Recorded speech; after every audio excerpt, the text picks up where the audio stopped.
Hello mga chong, ito nga pala yung recipe natin for today's video. Ginisang munggo at simulan na nga natin sa kawali.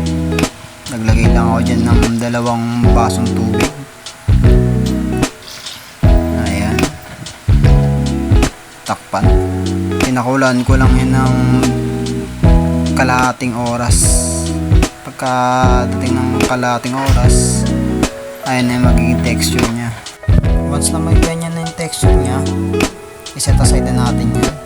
Pag na-set aside na, igisa lang tong baboy.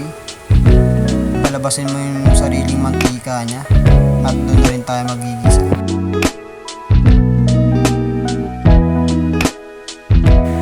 Ayan, fast forward na natin.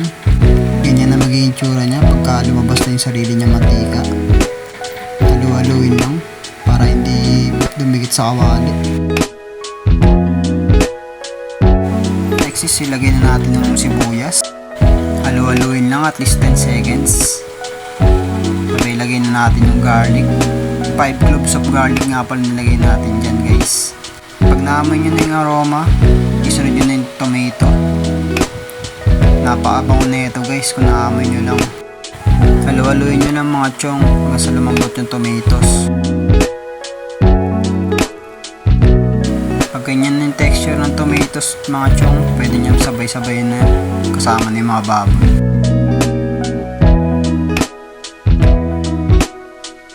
Ayan, okay na. Pwede na tayo maglagay ng 1 basong tubig. Halu-haluin lang, sabay takpan natin. Pakulan lang natin at least mga 10 to 15 minutes para lumambot pa lalo yung karne. Makalipas ang ilang minuto, sigurado malambot at ng karne natin. Pwede natin lagay itong munggo natin. Halu-haluin nyo lang to mga chong.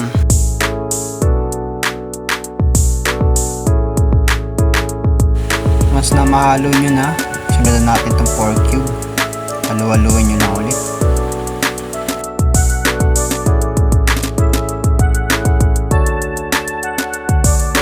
Next is ilagay na natin itong paminta natin. 2 tibag nga pala nilagay natin dyan mga chong. Sabay halu-haluin lang ulit. Ayan, napakabango niya talaga.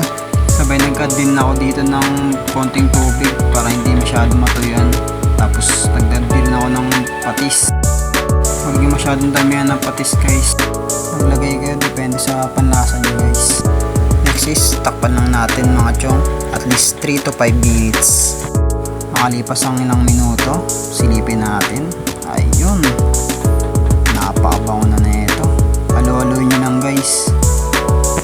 Make sure na mahalo nyo rin yung pinakailalim para hindi tumigas. Tikman muna natin.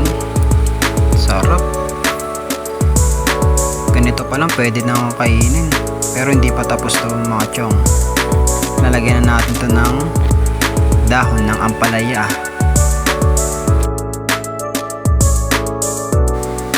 Nag-add pa pala ako dito ng konting patis guys kasi nakukulangan pa ako sa alat.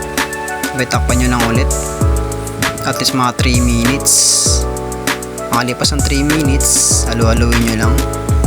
Pwede na i-serve. Pwede pala kayong mag-add dito ng water guys kung gusto nyo pang mas marami ng sabaw. Pero ako kasi okay sa akin to. Mas maganda yung tuyo para sa akin.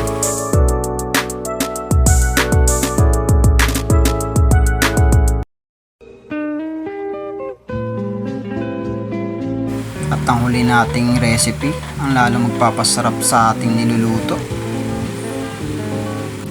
chicharon. 2 piraso nga pala to mga chong.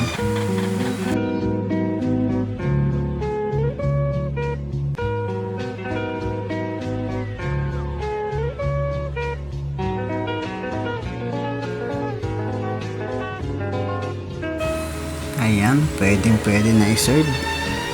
Sigurado mapaparami yung kain nito mga chong.